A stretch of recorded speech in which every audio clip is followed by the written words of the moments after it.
Ron, how are you doing today? Good. How you doing, man? Really good. I'm just waiting for the live Instagram to start and everything. Okay. All right. Your friend down in San Diego, Michael, he's in the band called Cheap Sex, right? Mm-hmm.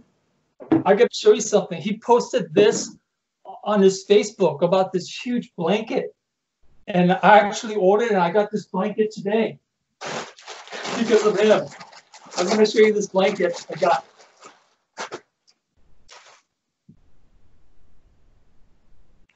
Who the heck is making crust blankets?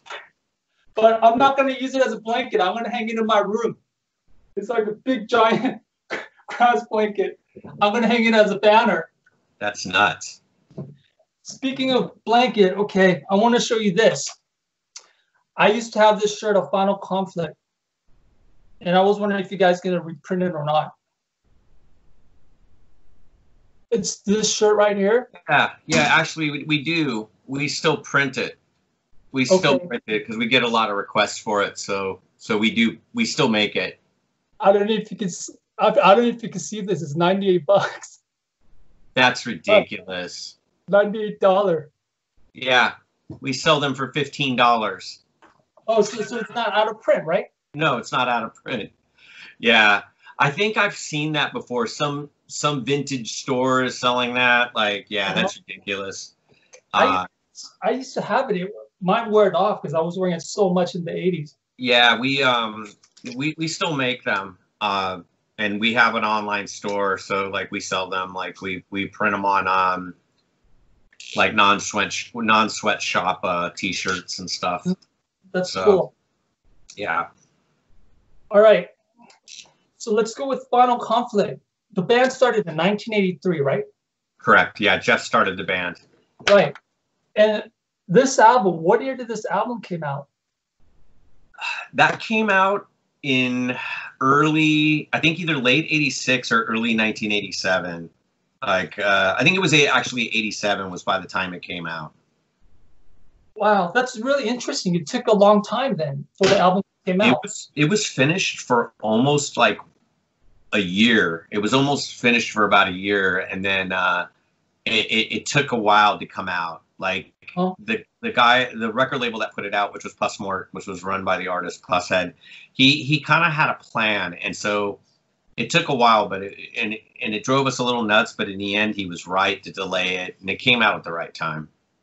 And you guys reprinted this? It's being reprinted now? Yeah, it's been reissued on Tank Crimes Records. Did it come with like all the collage inside with all the old friends you took a picture with? Is that still in there?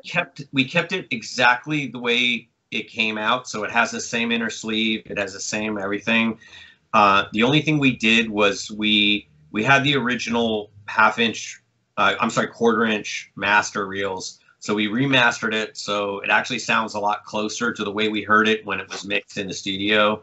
And we included a bigger booklet that has all the stuff from the original booklet, all the flyers, plus like commentary and stuff like that, and posters in it. It has the reissue weighs about a pound almost.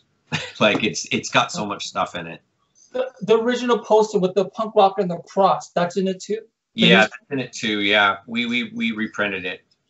Because before the album came out, I got that at Zed's when it just came out. But before the album came out, my friends and I, we used to have your live tapes and demo tape. Which one is demo? There was a double. I mean, no, not a demo live. It was like double bass, like really heavy. It was like the original demo tape that we did with when Dave Phillips and I joined. There was no double bass on it. Live tape. It was a live. Maybe a live. I don't know. There was so many like live tapes floating around about that time. I couldn't even tell you. Yeah, I know we did do a couple songs that had double bass in them, but we never recorded anything with double bass. The crazy thing is, when I was in high school, my friends used to write to you, and before my friend was in a band called Blind Justice, his name is Rob Shalinsky. He used to send them all these literatures, packages, and stuff, and Rob used to let me all the live tapes and everything. It was really cool, and all that. But also the thing interesting about Final Conflict, you guys were getting heavier and heavier, and a lot of like metal or like kids who were into speed metal liked your band too. Yeah. But before that, when I was like freshman in high school, metalers and punks didn't like each other. How did that whole crossover started with punk and metal? Well, the original idea and concept of Final Conflict was created by Jeff Harp, the guitar player. Like, he started the band and he had a vision, and he wanted to combine like his favorite bands, which was like the Germs and Crucifix and Discharge, with Black Sabbath, like the heavy sound of it. Mm-hmm. And we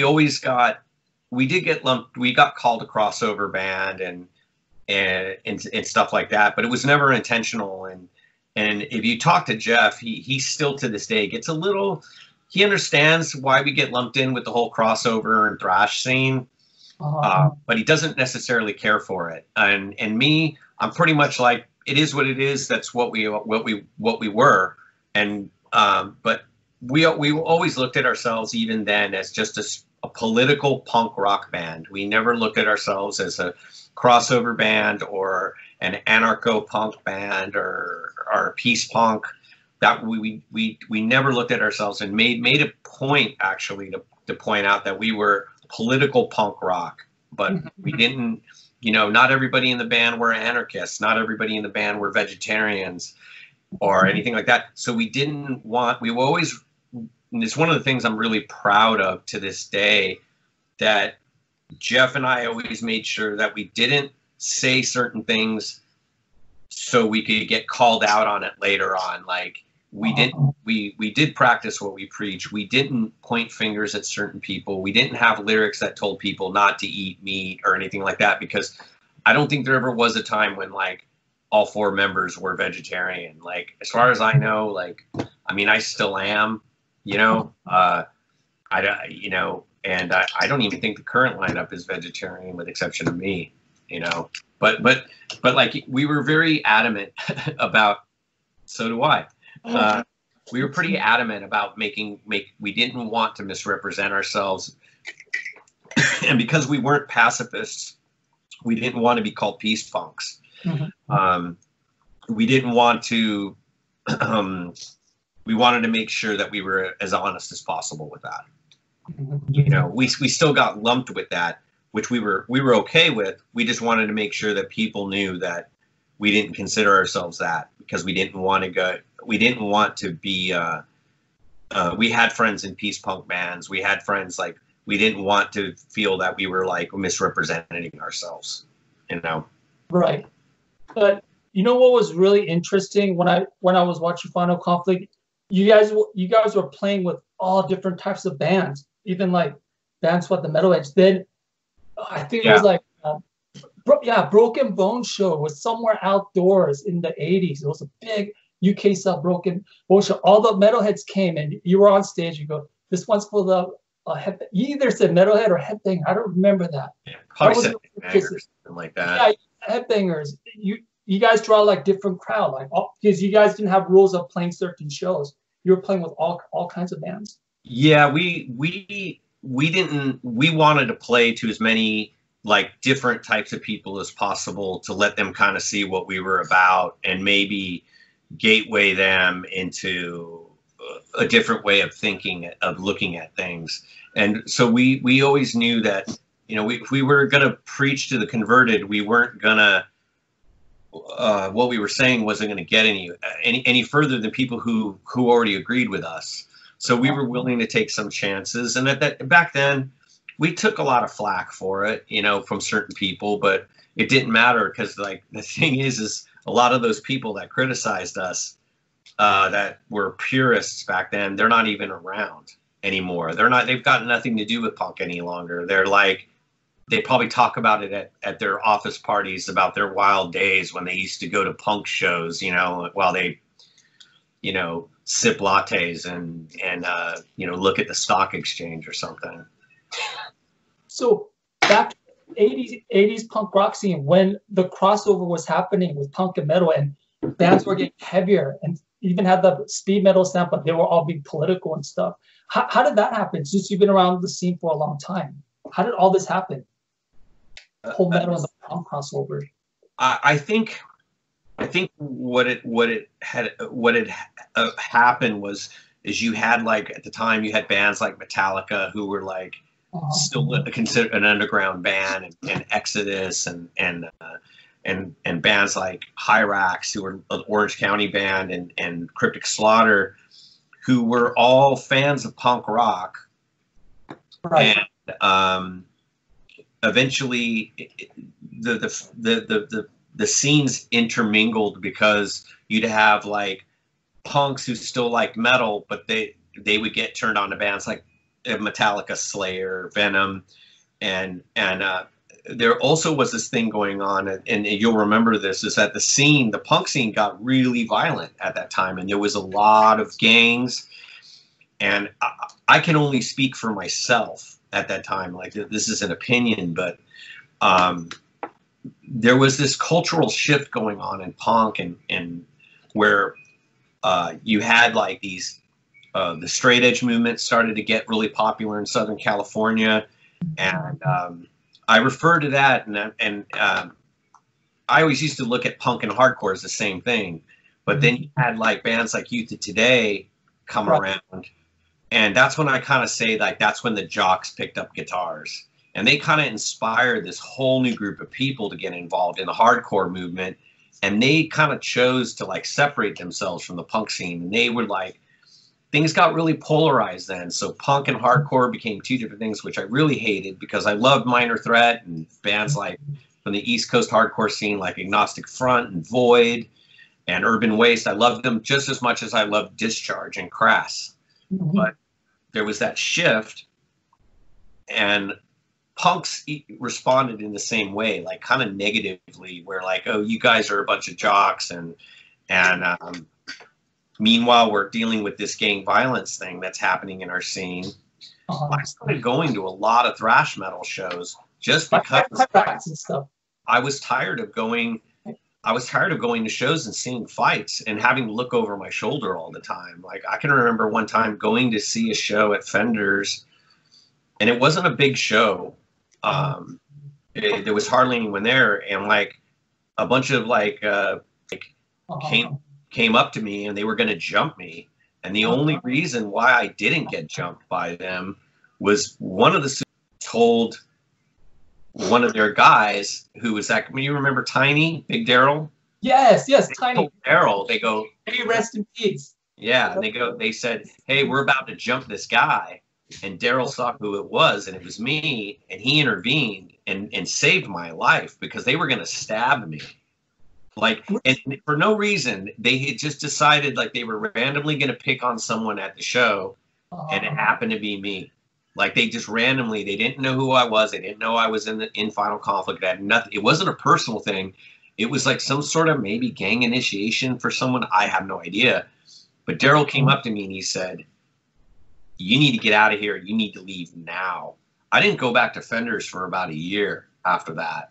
Wow. Because I could understand if I had been like running my mouth about a certain person or something on stage, and I'm by myself. You run your mouth, you're gonna get, karma's gonna get you. But it.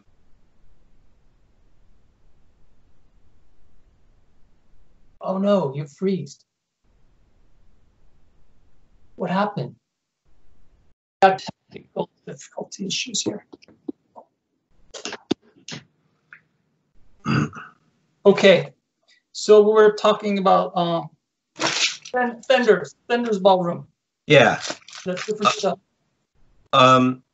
So yeah, I think that's what kind of helped get why the crossover scene started to grow, was a lot of punk kids were tired of going to punk shows that were just turning into violence,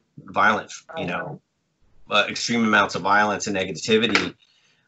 And that also kind of like led rise to it. Kind of the scene kind of mutated into like bands like Sam I Am and a little more lighter bands getting popular, and then also like the anarchist punk scene kind of went off and did its own thing and kind of became a little more insular as well, because people just kind of went into isolation almost, because they just didn't want any part of this you know, and the mindless violence. Like, you know, these people had so much negative energy, they should have turned over a cop car instead of beating up on other punks, you know. And that was a really, like, I don't look back at that time with any kind of like fondness, because everything became so splintered. The hardcore scene was just a bunch of like you know, jock type guys, and the punk scenes became they just the kids nitpicked at each other and became more isolated. Everything became fragmented, and I you know, I miss the days when people would just go to a show and they went to see every band, and every band was different. You'd have a political band and a hardcore band, and, you know, a kind of weird arty band play, and everybody went to go see every band, you know. And unfortunately, I do see nowadays it is, people have kind of loosened up about stuff, like with younger bands, like I've gone to shows that there is a nice mixture, and it's getting back to that again. But there definitely was a time when everything became fragmented, and I just think it was a lot of, like, you know, violence at the time really ruined it. And so I think that kind of made a lot of punks get more involved into the thrash metal scene as well.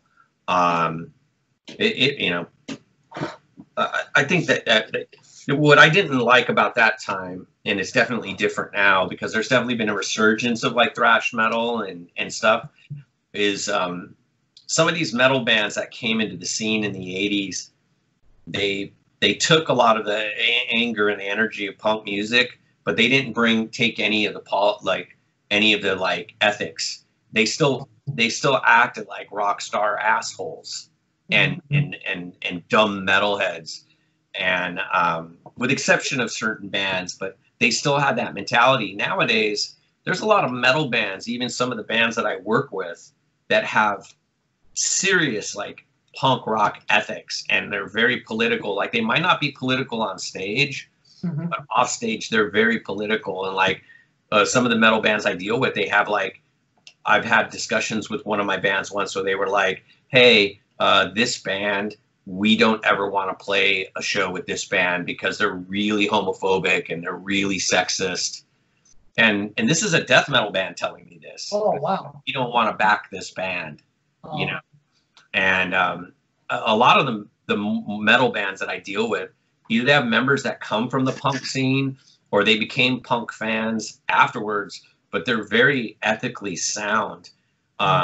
Which in a lot of these bands are very much like that nowadays, like these crossover bands. And which is what I really like, is they have their heads on in the right place as well. Like, maybe their music isn't necessarily punk rock, but the way they think is very punk rock. Is that why in the 80s, when you got sick of the scene with all the violence, you went to take a trip to England? Actually, the trip to England was prior to that, a couple years prior to kind of things going.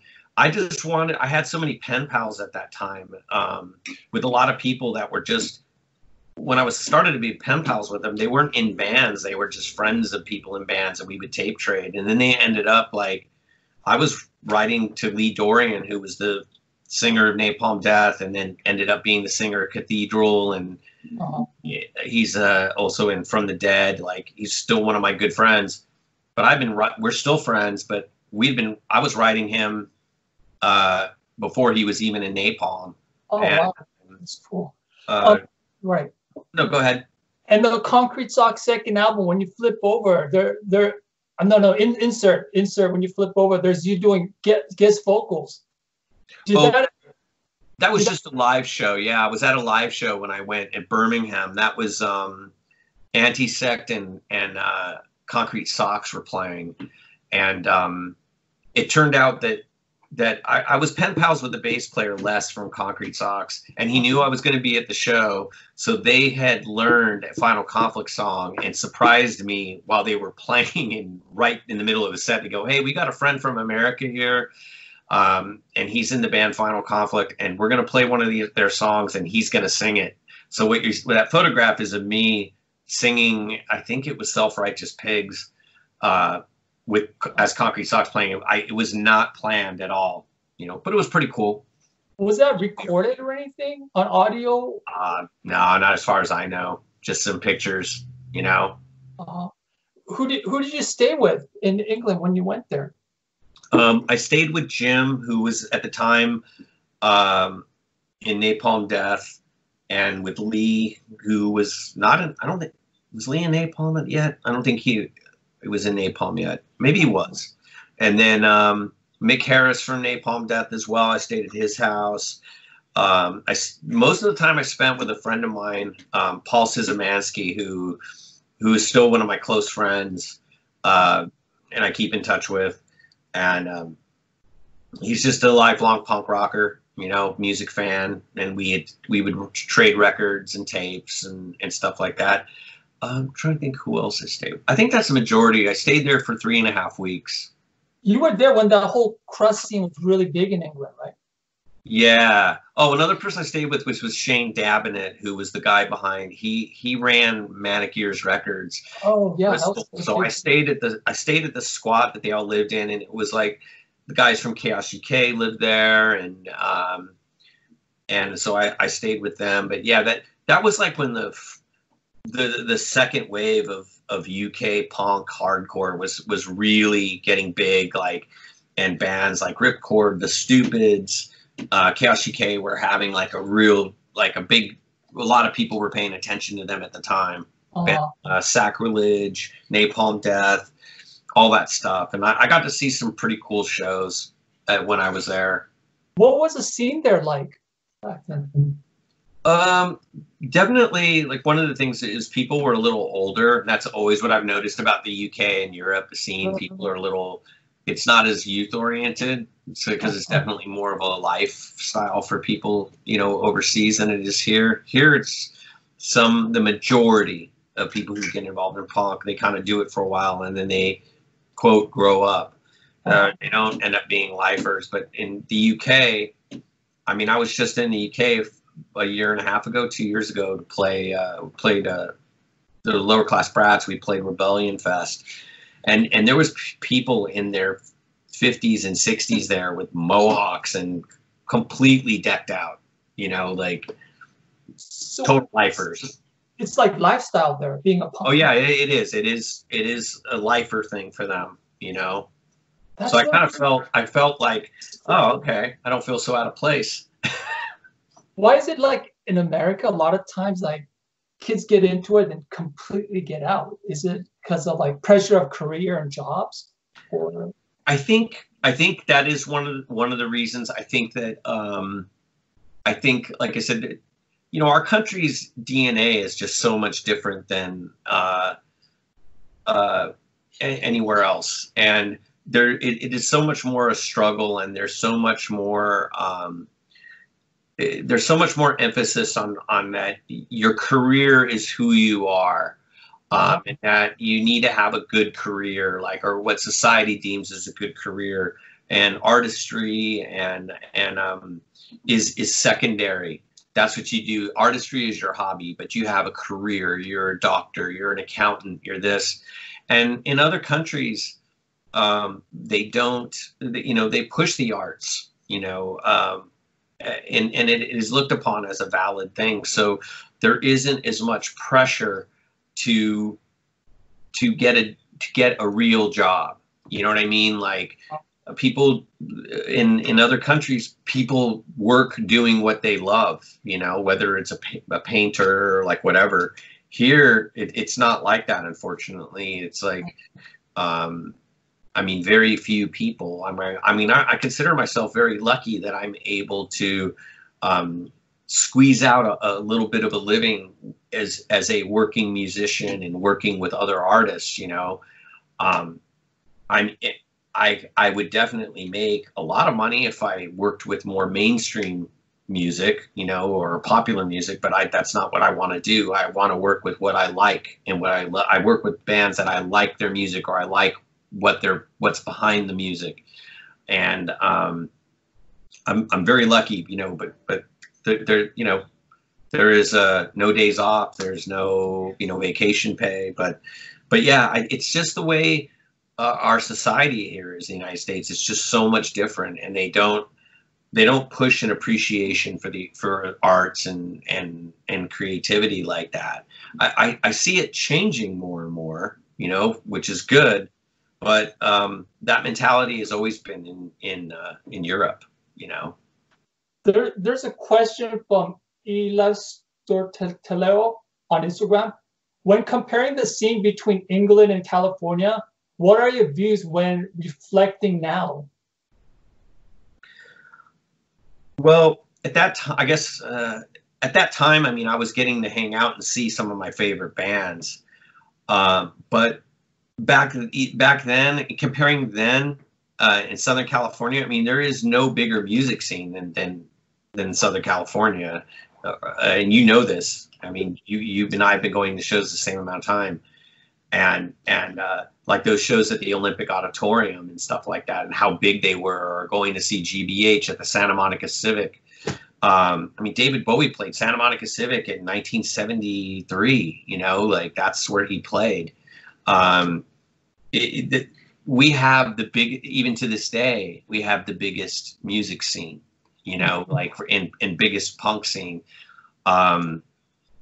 I could say that I liked going to shows in the UK because I liked seeing those bands, you know, that I never thought I'd get a chance to see. I was kind of shocked how small the scene was, you know, like I would have thought that it was bigger, but you know, Southern California is a big city, so naturally it's going to have more, you know. You could almost like tour in Southern California, Pomona, like Orange County. Yeah, I mean, you could play like, you know, a band could do like 2 or 3 to 4 shows, you know, in just Southern California area, you know, and play to a good number of people, you know, and not play to the same amount of people. Right. Couple more questions about the 80s. Because when I was in high school, my friend, I introduced Rob Shalinski to Blind Justice. I really loved that band. They were so good. Not the metal Blind Justice, this is the punk band Blind Justice. Yeah. They were really like Chaos UK Disorder style. Yeah, they always reminded me of like Disorder. Like, I wish they would have got known. What are some bands you wish you would have got known besides like Blind Justice and stuff? Bands that only released demo tapes and never released vinyl. From Southern California? Or anywhere. Oh, man. I mean, from like California in general. Yeah, you know, I wish that the Real Body Count. Oh. The Real Body Count from Long Beach, Bellflower would have gotten popular. I wish that there's a, you know, they would have done like a really good recording or something. Rest in peace. Yeah. It's gone. Yeah, rest in peace. And Bitter End from Orange. They were Bitter End were definitely a band that I would just like shake my head when I'd see them. Like, God damn, this band's so good. You know, yeah, like really young drummer. My friend Nathan was playing bass for them. Yeah. Let me think who else. I mean, God, there were so many throughout the years. There's a band from Ireland that was out in the late 80s, maybe early 90s, Pink Turds in Space, that I thought they were great, and I thought they should have been huge. They were from Ireland. Another band, let's see. Man, I'm drawing a blank. But yeah, as far as for Southern California, those are the bands that I would have liked to have seen gotten bit huge from that era, like that we would play shows with and we would see, you know. And Final Conflict never didn't tour in the 80s, right? You guys were just playing shows here and there. Am I correct? The most touring we ever did was like we would go to like Phoenix, Arizona, and then in I think it was the early 90s, or we did a tour all the way up and down the West Coast, you know, in this Portland, Seattle, Vancouver. We played Vancouver. Well, actually, we did play Vancouver. We tried to play Victoria, but the show turned into a riot. But yeah, like we never did any extensive touring. And it's one of the reasons why, like, you know, we're still a relatively underground band, but I got no complaints. I mean, we would have maybe been a bigger band if we would have toured, but what did you play in Gilman then? Gilman Street. We played Gilman. God, the first time we played Gilman was like 1987, I think. 80, maybe late 86, 87. I'd have to check on that. How was the reaction from Northern California punks when they saw you? Oh, it was great. It was sold out. And that was a really important show because I met people at that show that I'm still friends with today, that I'm still in close contact with, like Mark Anuta from MAD Booking in Germany. I met them at that show. I met Mike Gitter, who at the time was doing Triple X Fanzine. And he lived in Boston. He lives here in Southern California now, and he's one of my best friends. Neurosis played that show with us. I'm still tight with those guys. And I'm trying to think, I mean, that was, I actually just found some photographs from that show. Like someone had taken a photo from like from the rafters, so you could see the full crowd, and it was really cool to see because I was pointing out people like, oh, there's Mark, there's Uta, there's it, like, there was, it was the second time we'd ever played the Bay Area. The first time we had played there was this giant fest called Day at the Farm. But the next time we came was Gilman Street was barely maybe a year, had been open maybe a year, if that, at that time. And that was a great show. Like very memorable. What's really creative, Final Conflict, even of flyers and other things, you guys had like literatures with so much writings, even on flyers, like cup holding a punk upside down, and there's all these writings. Yeah. It was like cut and paste stuff that Jeff would put together late at night after he'd get off of work, and he'd just stay up all night, drinking a tall boy and cutting and pasting that. And then I had a day job as a printer. And so I would print like literally thousands of those behind the boss's back, and we would just go to shows and pass them out. There were so many fucking writings. I really loved that and stuff. So we're talking about the 90s.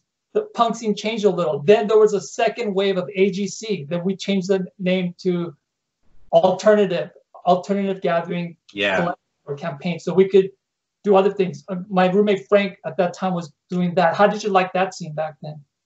It was I like that because it was nice to see a resurgence of underground punks that were embracing other types of music as well as punk rock, because like there were shows with hip hop bands playing, and like, it was good that it wasn't so it was like all inclusive, and there was other things like being incorporated into it. And I like that. That was kind of like, for me, that was nice to even the punk shows, there was different punk bands, different types of punk bands playing. It wasn't like every band had to be political or every band had to be straight edge. And I think that had a lot to do with a lot of people that are still around today that's when they got into punk in that wave, and they're still around. And that's like, you had bands like Dystopia and stuff, like those guys were like going to shows and forming their first bands and stuff. And that's when that stuff was happening, because I can remember doing those gigs with you guys, and it would be like, another cool thing about that's when we started to play like shows with Naked Aggression and Lit and Screen and stuff. And we had an agenda, but we were also having fun at the same time. Right. And no hangups. That was the best thing about it. Like those shows at the Alano Club, like you didn't really have to worry about much. I posted one of your songs from Alano Club on my YouTube. Oh, cool. It was a really packed show, and you were singing and stuff. It wasn't one song. But also Dirt. Don't forget you played with Dirt. I think we did like maybe 2 shows with them.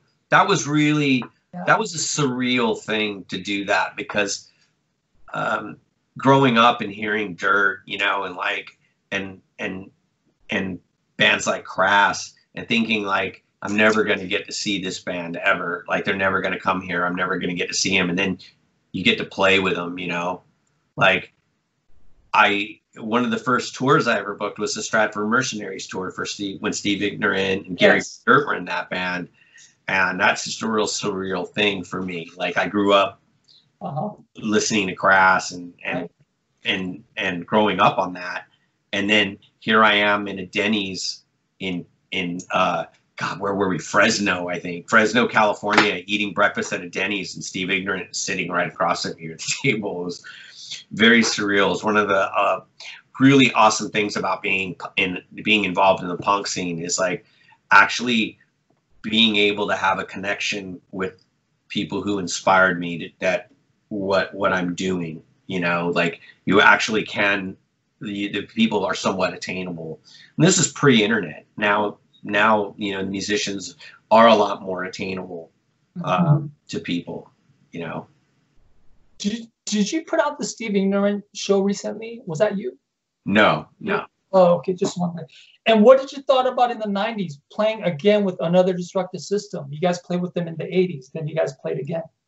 Yeah, that was like, you know, that was one of those things. Like, ADS was a band that once they stopped playing, it was like, I never thought that you'd ever see him again. You know, like, the only a person that I had seen around for a while at shows was Matt, the drummer, you know, and the other guys just kind of seemed to move on. And then when someone had told me, like, oh, hey, they're back playing, they're going to play these Dirt shows, I'm always, you know, I'm always been kind of a pessimist. So I'm like, oh, well, it's like, what, one original member? It's like, oh no, Mark is back singing, you know, oh, okay, now I'm interested, you know, like, so that was, you know what, that EP that those guys did, that was supposed to come out on that ADS did, and they recorded it. It was supposed to come out on Motorhead. I wish that would have come out, because that was really good. I only heard it twice on a cassette that somebody had. That would have been a really good record had that come out. Ours, the demo was the album. It would have been really fucking good. Yeah. The guitar was so heavy on the demo tape. Yeah. Thinking, man, if the demo came out, that would have been really awesome. So from the 90s, then the Showcase Theater happened. Then we're looking at a whole new generation of punk rock. Then you were on that film, Decline of Western Part 2, right? Yeah. Part 2 and stuff. How did you guys get hooked up with Part 2 and Decline and everything? That actually was because of band members in Naked Aggression and in the Resistance. That they kind of hounded Penelope, like, you got to have Final Conflict in, you got to have them in the movie, you got to have them. And we got to meet her, and she was actually kind of surprised, like, because we were a little older. I mean, I think I was already in my early 30s by then, and she was shocked that we were older than all the other bands, and we weren't as wild as she expected us to be as far as people, because we had day jobs, you know, we're working stiff guys, and but she ended up including us in it. And I mean, that was, like, again, one of those surreal moments of in my life, of like growing up and seeing the Decline of Western Civilization film. That was like my first time getting to see any of those bands live, was in that movie and on that soundtrack. Like, the Decline soundtrack was one of the first punk records. I think it was like the second or third punk record I had ever bought. And then now, like, the band that I'm in is going to be in the Decline of Western Civilization 3, you know, and my friends' bands are in it. That was pretty cool. Like, you know, very, yeah, like, and I feel very lucky and fortunate. Like, and Penelope was very cool and very kind to us. Like, even during, before, and after. Like she was really, really cool. I've got nothing but nice things to say about her. Like, she was so cool and fair and generous, like, because it was a documentary, and she paid for that whole thing out of her pocket. Like, she wanted to make this film, and she paid all the bands. Like, she gave us money. It wasn't like she was profiting off of any of us. Like, she didn't try to own the music, she didn't try to put out a soundtrack or anything like that. If anything, you know, you know, she was just trying to present what was happening at that time, you know. I also remember after that film came out, like Naked Aggression, Litmus Green, all the other bands who were in decline, every time when they played Showcase Theater or Troubadours, it would just entirely pack the place. Yeah, that was a great time. The shows were always fun too, and everything. So then let's go a little bit. You guys were broken up for a while. Then, if I'm correct, the Ashes to Ashes lineup played at Chaos and TJ's in Austin, right? Yeah, well, the band wasn't broken up. Like, we did split up after not about maybe a couple years. We just stopped playing, like after the Decline thing. Like not too long after that, we stopped playing, and then Jeff decided he wanted to start playing again, but and he asked me, he said, do you want to do this? And I passed on it because I was busy doing other stuff. Like I was involved in other bands and organizing shows. And I just didn't want to, being in Final Conflict was not something that seemed fun to me at that time, and something I wanted to do. So Jeff was like, all right, well, I don't want you to be offended, but I started this band and I want to continue it. And he did. And so he kept the band going and active, and they did like they did a couple tours. He toured with the Exploited, they and stuff, and that was with a completely different lineup. Then what happened was, and there was, and I don't like to trash talk or be too negative, but Jeff and I did have a falling out in between that time, and it was caused by a lot of outside influences. People who were posing as friends and saying, like, I would have some people say, you know, Jeff said this about you, and he would have other people say, you know, Ron said this about you, when we weren't even talking about each other. Oh, wow. We started to become oh yeah, well, fuck him, you know, and it kind of became this contemptuous thing and we just didn't speak to each other. And there came a time where Jeff just finally like thought about it and just realized that, hey, like, we're not friends because of what a bunch of other people said. And why are we doing this? And we patched things up. And then, I don't know, maybe a year after he and I had patched things up, Jeff had said, hey, if there ever comes a time for the band to play again, would you want to do it? And I said, yes. I go, yeah, man. I'll do it totally. And the original intention was we were going to we were going to play just a few shows and kind of end it, like officially end it with Jeff and I and Warren playing. And we'd get to it when we get to it, you know. And I moved to Austin, Texas, and I was living there. And then one day I had a friend of mine that said, hey, have you talked to Jeff lately? And I said, actually, no, not in a while. And it turned out Jeff had been diagnosed with Parkinson's disease. Oh, wow. And so I was like, holy shit. So I called him up and I said, is this true? And he said, yeah. And I said, well, then we better play some shows together because there might be a time when you can't play guitar. And he was like, I was thinking about that. And that's what spurred us to do those shows for Chaos and Tejas. Now, to make this clear, it turned out, we found out, it took about almost a year and a half to 2 years later, Jeff was misdiagnosed. Oh, wow. He did not have Parkinson's. He was having these shakes from a medication that he was taking. Jeff does not have Parkinson's disease. Okay. But in between that time, we would get together and we would do like a festival show or play a show here and there. And we were having fun again doing it. And Jeff and I were becoming reacquainted with each other as friends. And it was great playing with Warren, playing with Jeff again. And we were having fun. And so that's where we're at now. As long as we're having a good time doing it, we're going to continue to play together and continue to create. Warren is not playing with us right now because he's got a bunch of other irons in the fire and a job that sometimes he's away for long periods of time. So it's Jeff and I and Nick Manning on drums and our bass player Anthony, who's been with the band. Like I think Anthony's been with us for 3 or 4 years now. But that's, you know, we're back being best friends, and we're having a really good time when we do it. We did a tour in October of last year with I Hate God and Negative Approach and Sheer Terror, and it was the most fun I've ever had touring in Final Conflict.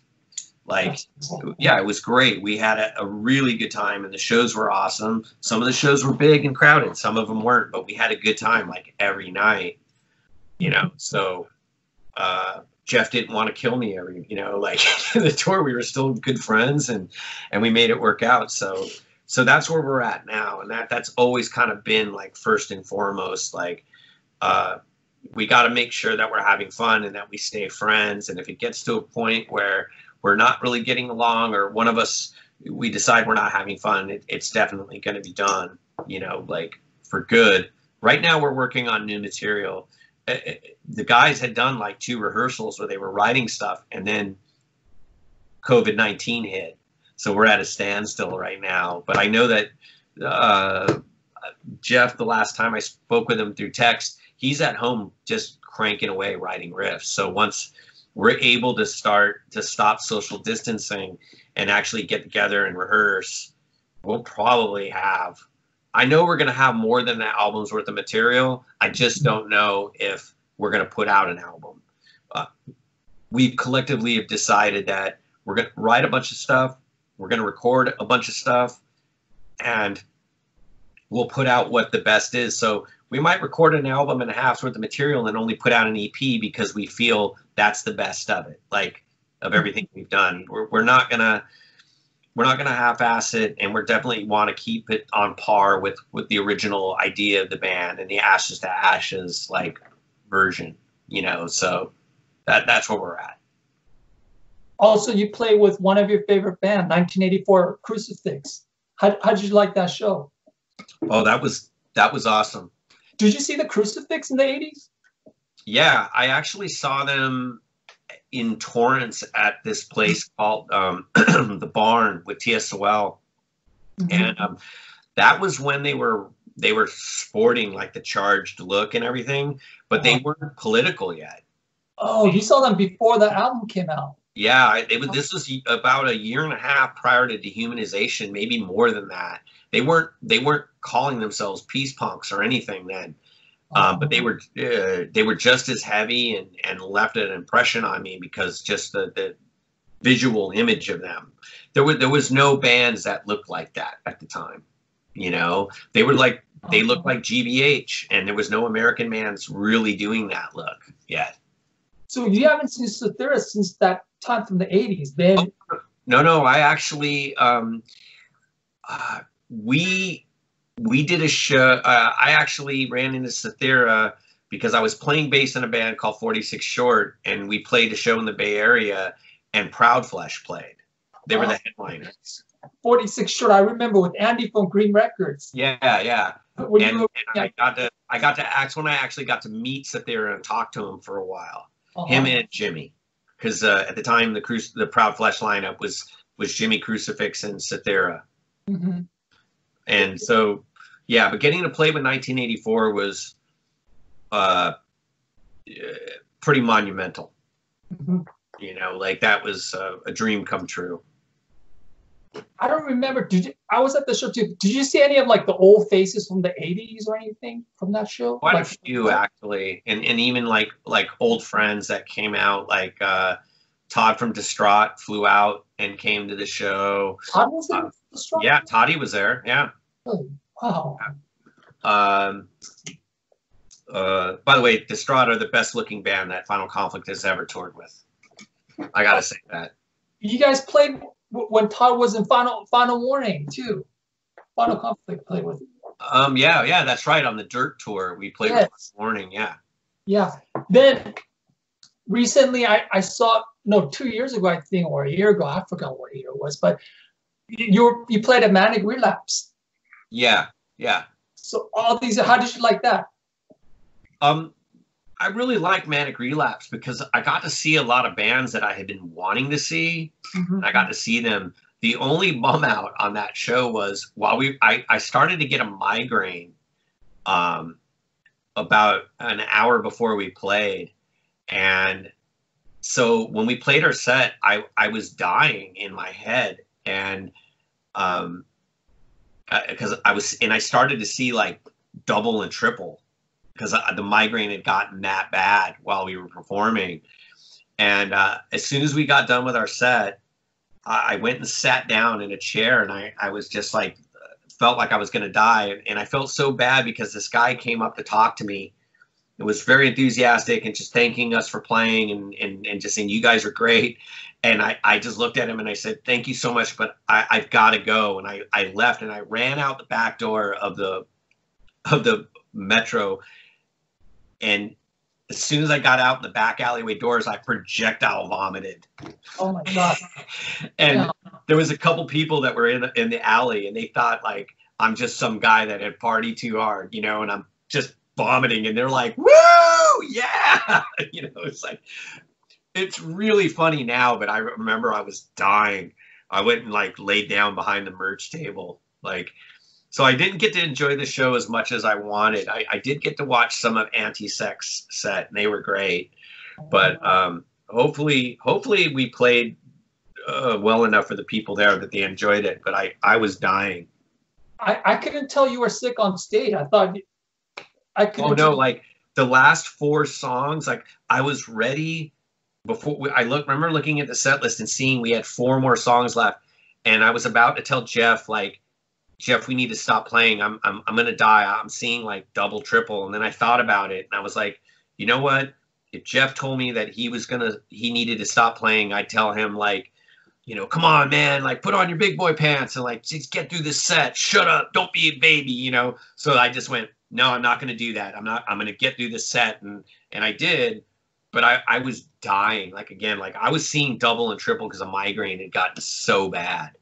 Okay, wow.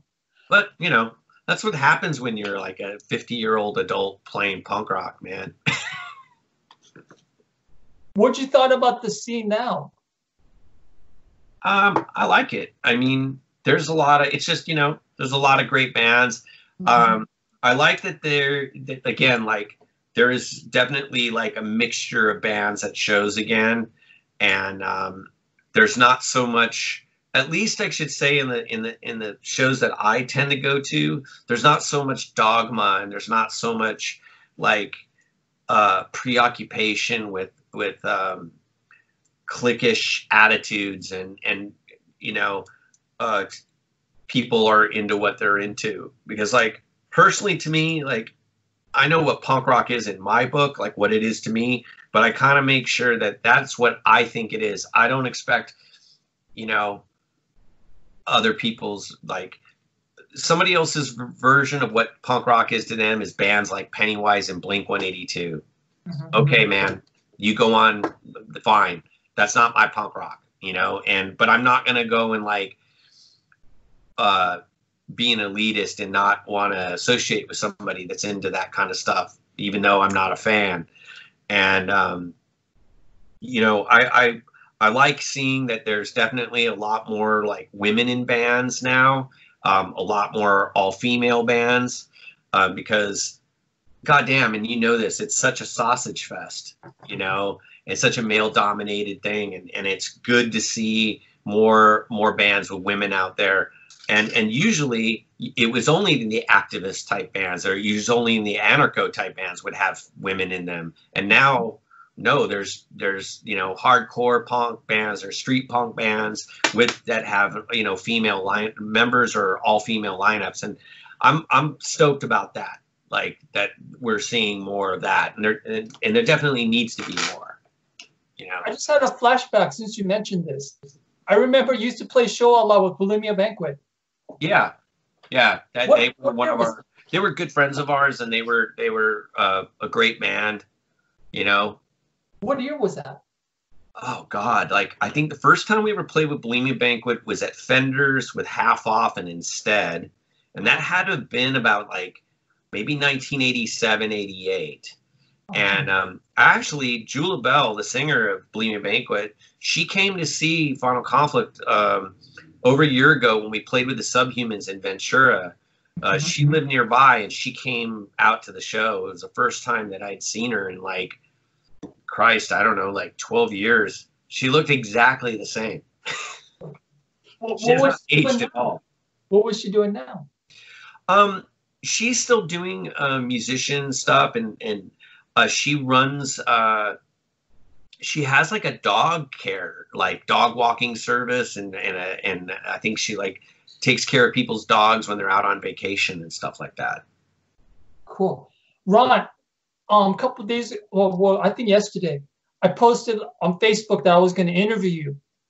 So people posted comments. They're gonna questions from people from Facebook. Okay. Okay, sure. All right. Let's see.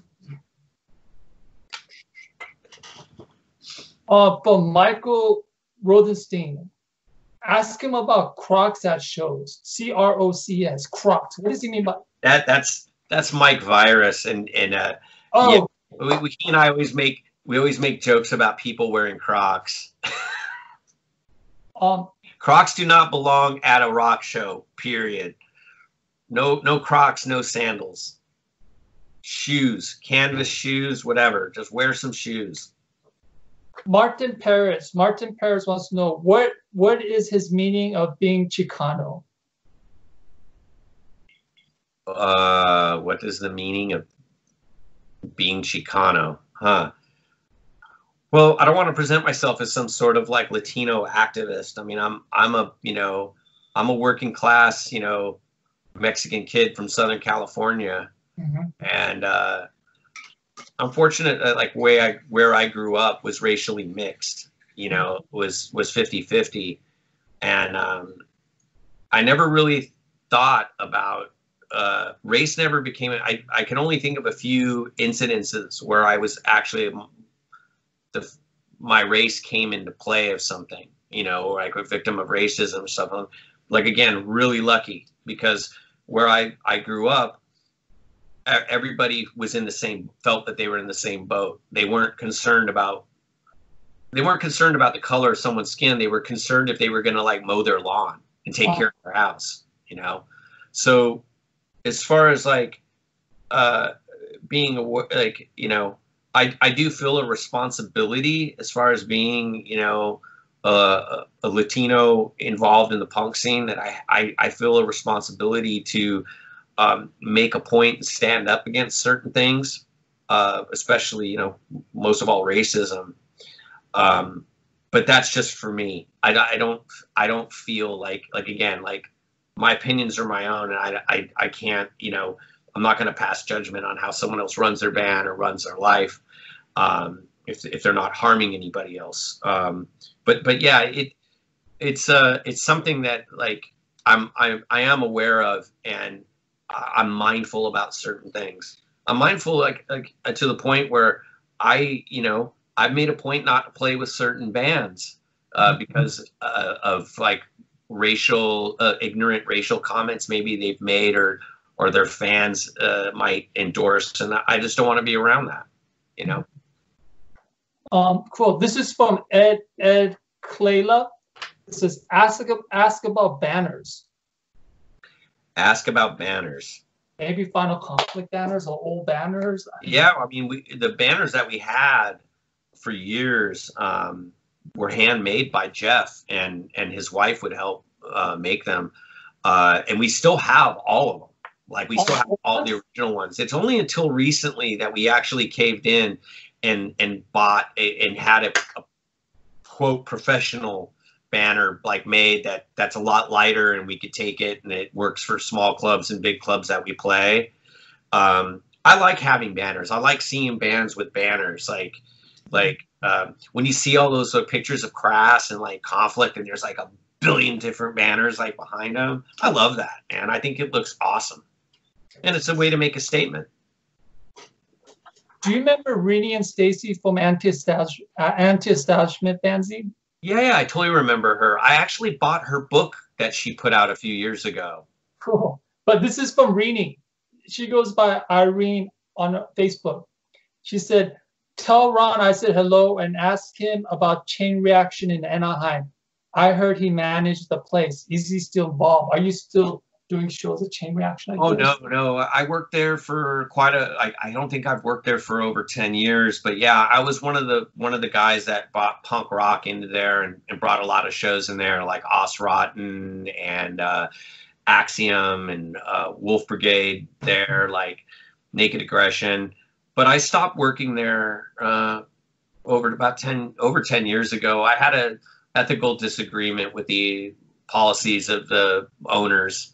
And so I walked away from it.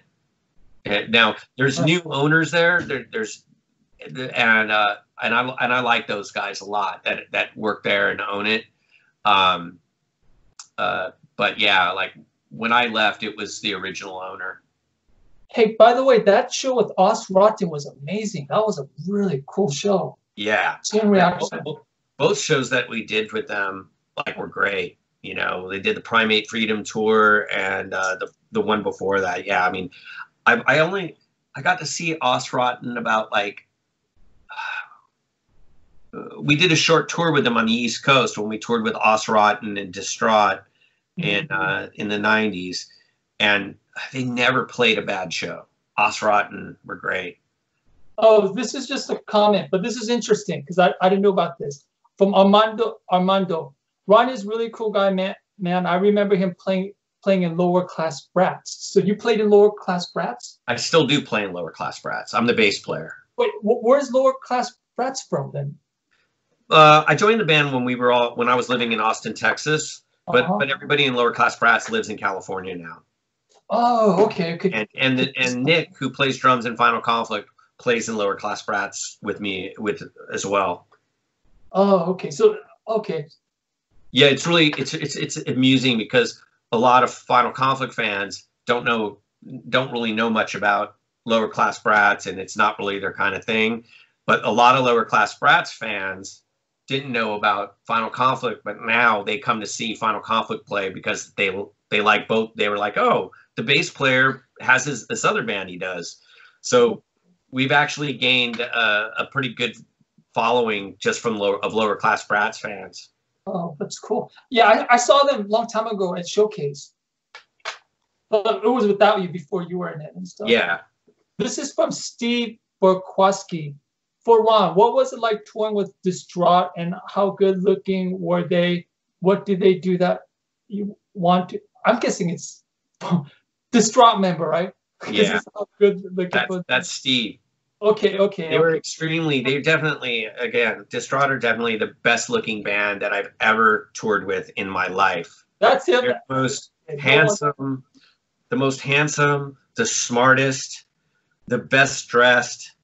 They made me so angry because I wanted to be in their band because they were so good looking and smart, and I'm dumb and horrible, and they were so much better than us.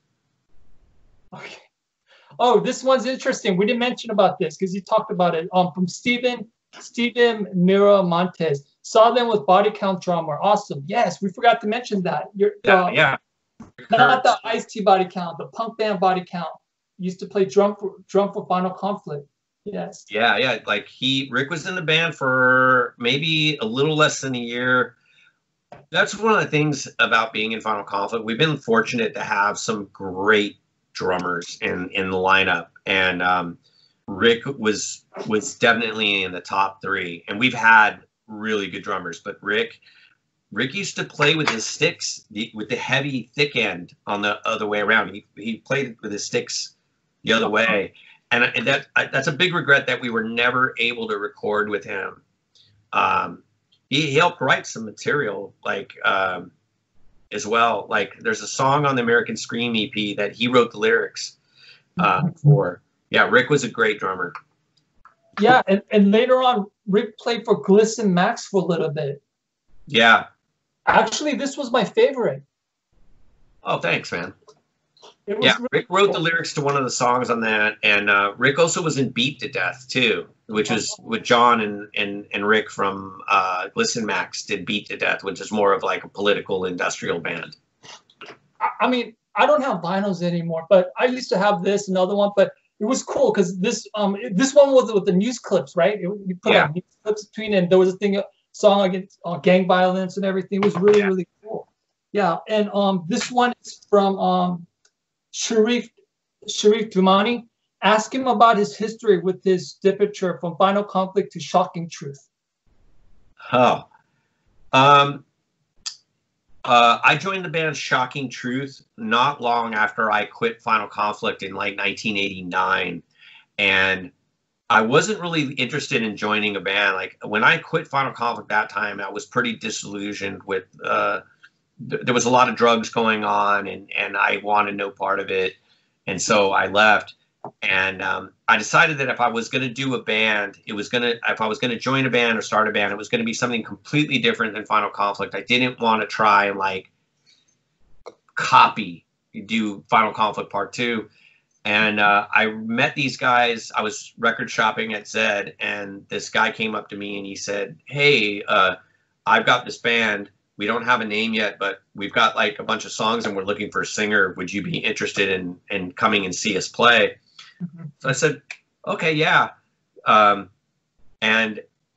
joined the band purely, I mean, I thought they were really good, but one of the things was it was completely different than anything I had ever done, like musically, and it was nothing like Final Conflict at all musically.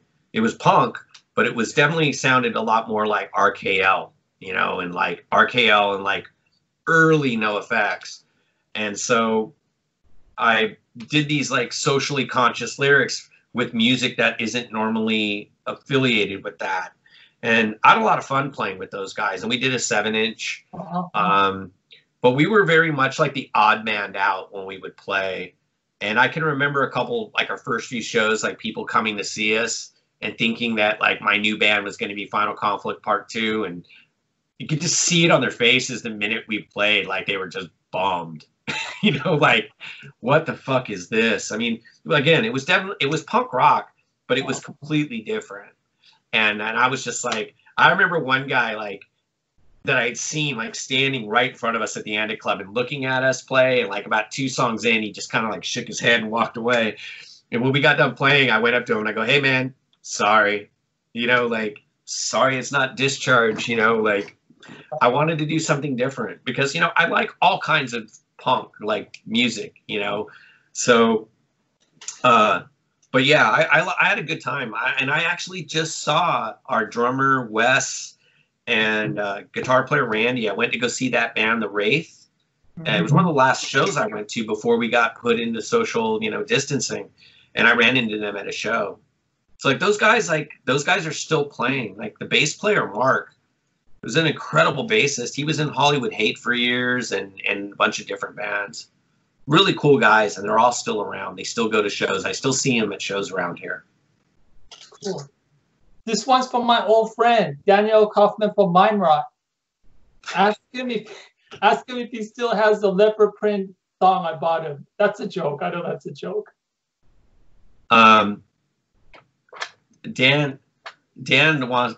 Dan's just busy delivering dildos for the U.S. Postal Service. Dan's an awesome guy. Yeah, I've known God. That's the thing. Like Dan and I, when I see Dan at shows, he and I, we get together and talk. We talk about like what new records or what bands are out that we like, but we spend more time talking about stuff we don't like. I met Dan at a picnic. You remember the old picnics and stuff? The old picnics at the park in Long Beach. What's that park called? Why is it escaping me? Was it Hart Park Freedom Day picnic or something? I forgot. Yeah, that's what it was. Yeah, this one's from Rich and Real. Ask him about recording for No For an Answer and Half Off. Oh, Ditch. Oh, yeah. I was there. It was my first attempts at producing records, and I worked on the No For an Answer, You Laugh 7-inch, and then Half Off's The Truth album. You just basically got like, you know, 6 young guys that think they know everything, and we absolutely knew nothing. Both of those bands are great bands, and I'm really proud to have been involved with those records. Mm-hmm. But yeah, like that was like the first thing that I ever produced, like, you know. All right, from Dave Clayman, put Fenders. So I'm guessing Fenders Ballroom or something. Definitely somebody that saw us back in those days. Fender. Hey, you know, as much as Fenders, and when it gets brought up in interviews by old bands, and it gets a lot of like negativity, you know, thrown around, there was good times had there, and I saw so many good shows, and actually so many cool things happen. Like, I mean, Final Conflict, we got to play with the Bad Brains and Corrosion of Conformity. Wait, no, I take that back. Not COC, but like the Adolescents and Bad Brains and GBH and Poison Idea and Visual Discrimination and so many other bands at Fenders, and I saw so many awesome shows there. Like I saw like, you know, the Dead Milkmen there. I saw Johnny Thunders play there. I saw you know, 7 Seconds and Youth Brigade play there. You know, like some fantastic shows, but towards the end it got a little violent. You know, the violence kind of ruined it. But there was so many good shows that I saw at that place. Very memorable.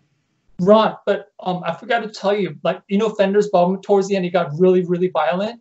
Yeah. So when all the gangs started going at each other, then towards the late end, the gangs stopped coming. And it was going good. But it was less crowd. It was less crowd because people got scared away. But it was a smaller show. It got less violent and everything. All the gangs stopped coming. It was really cool. Then why did Fender close at the end? There was no trouble at the end. It was lesser, crowds were shrinking and stuff. Yeah, I think it was something to do with the ownership, and the building itself closed down. Oh.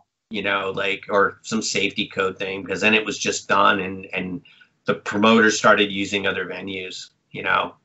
Okay. Oh, also, Ron from Nature Corps sent a message to me, a private message, and ask you this. Do you remember Ron from Nature Corps? I totally remember Ron. Yes. Yeah. So when he played a show with he wanted to know, I guess he put some kind of recording and somebody stole it or something, or took it, or like if you have any photos or running around or Nature Corps recording. I don't have any, you know, man. I'm still in contact with Tammy, and I don't have any photographs of the show that we. I think the show that we were supposed to play together, I don't even know if Final Conflict got to play. I think the show got shut down, but Nature Corps did play. Yes. And I always wondered what happened to Ron, because he was such a nice guy. Yeah. And remember when Ron used to play? He used to play bass for ADS. Yeah. He was in ADS, and he also played in Vegan Reich on the original recording. Wait, Ron did? Yeah, that's Ron on bass on that. At least that's what he told me. I remember he told me at that show we played together. You know, till this day, I still talk to Sean Vegan Reich online. Yeah. I still talk to Sean and stuff. Yeah. Yeah. My friend took this picture from a long time ago. He used to go by Ken in the 80s. You might know him, but later on, I'll change the name to Kimberly. May Kimberly rest in peace. Which one is Kimberly?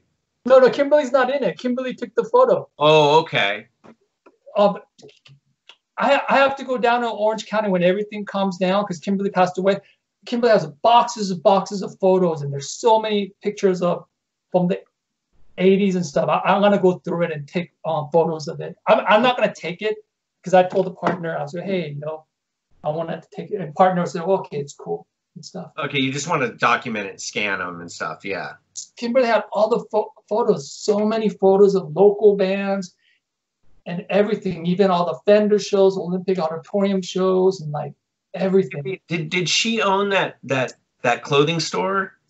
I used to work there. Flashback. Yes. Yeah. Okay, I remember her. You can, but yes. No, but I remember her.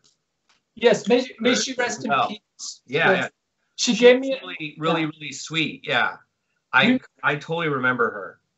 we met her in the 80s at the picnic as well, a long time ago. Yeah. Then gave me a job there, gave Jen a job, and even gave Jeff a job. But I totally forgot that you worked at Flashbacks. That's right. Yeah. That store had been around forever. That store had been around like 20 years. Yes, it's gone and everything. Oh, somebody asked a question on Instagram from Wolf Chalet. Any other musician bands that you'd love to collaborate with? God, you got another 5 hours and I could talk about who I'd like to work with. Realistically, Jesus, I would like to work with like Chaz Coleman from Killing Joke. I'd love to work on something with him, but that's like a pipe dream. You know, I'm kind of just like open for anything. I'm working on a project, a studio project right now with with Zed from the Lower Class Brats that we've been working on for a while. That eventually will finish. I just got to write lyrics and the music's already recorded. But really, like, my priority is we got to finish this Final Conflict record before I do any other offshoots with anybody else, you know. But I mean, yeah, I mean, I'm open to collaborate with anyone that's done something that I'm into, you know, like, and it could be any kind of music, you know, like as long as it's something that I follow. So what have you been doing since the lockdown's been going on? And I'm guessing you're out of work too, right? Because the bands can't play or anything like that, or bands can't. Well, I am working, and I'm working on like booking stuff for next year, and possibly if there's going to be some sort of like ability to have live music by the end of the year, which I don't think is likely. But I'm doing actually a lot of different stuff. I'm working with a record label right now on. I'm working with helping them do a lot of their reissue label, and I'm working on doing a lot of analog to digital transfers of the music so it could be remastered. As far with Lower Class Brats, we're working on reissuing an old LCB album on the record label we have, Orphan, and then also preparing for the release of a brand new album that we've recorded. So actually having a little more free time and not so much day job time at the moment, I'm taking advantage of getting a bunch of other like music related stuff. And next week I have not touched my bass in, I don't know, like 3 months. I'm going to actually start sitting down and like writing some stuff. Maybe not final, mostly when I write, it's Lower Class Brat stuff. But you know, Final Conflict is a set thing. Like we have a great songwriter. So if I write something and it's kind of, oh, this sounds like a Final Conflict thing, I'll bring it to them. But we've already got 2 great players in that band that can write. So I'm more right now like concentrating on like thinking of like lyrical ideas for the next thing. But I might write a couple Final Conflict songs as well, as long as granted that they sound like Final Conflict songs. Are you in Orange County or Los Angeles? I'm living like in North Orange County right now. Oh, okay. I miss Southern California. That's fine. I've been up here for almost like, geez, six or 7 years. Okay, last question before we go. What is your favorite vegetarian place to eat in Southern California? Oh man. Again, there's a few, but you know, I like and now the place is escaping me. I like the place in Orange that I go to every once in a while. And for the life of me, I can't even think of the name. I just go there. There's no, okay, now it's gonna drive me nuts, so I'm gonna have to look it up. Hey, why is Green Record still around? No, unfortunately not. There it isn't. When did it close? You know, they got. Okay, One of the places I like to go is Kensho Vegan Sushi in Garden Grove. Okay. That place is awesome. And I got it. The other place in Orange that I will go to, and I don't know why the hell I can't remember the name of it. There's locations everywhere. And actually, just a heads up for you, Jay. There is this awesome vegan barbecue place that I used to eat at in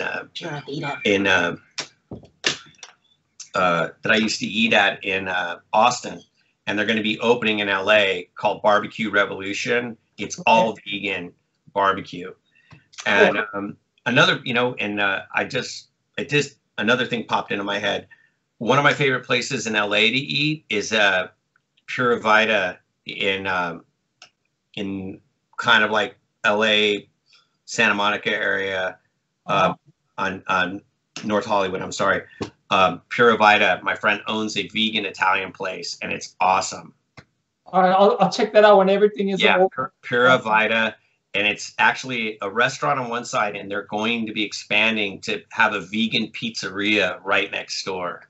Oh, wow. That is awesome. And the food there is amazing. Miss Southern California, I study Miss Mother's Market as well. Yeah, Mother's is still around, still great. All right. Thank you very much. And I'll upload this on YouTube tomorrow, okay? You stay safe. You too. Thanks, Jay. Right. Take care. Bye-bye. Bye.